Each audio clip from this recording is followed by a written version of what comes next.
Selamat sejahtera. Hari ini saya mau kongsi sikit maklumat tentang itu kaki jari.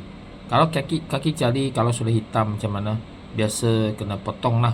Jadi kita sudah ada cara untuk selesai ni masalah. Sila tengok. 啲腳有啲血色咗喎。你師傅整我嗰兩隻腳㗎，我俾一隻有皮膚啦嚇。俾敷。有啲血色咗隻腳。即有啲血色咗嘅血慢慢就落嚟咗，慢慢呢個就會戒㗎啦。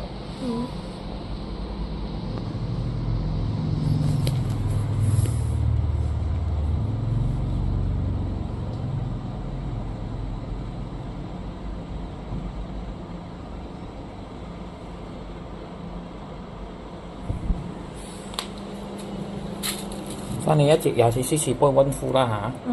一直幫佢溫敷住，俾血下。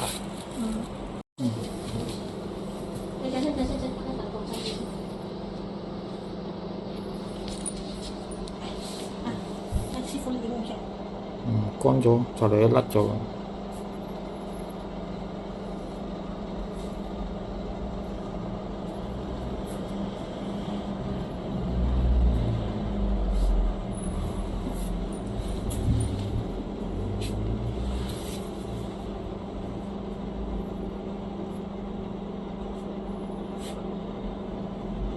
差唔多就嚟好咗。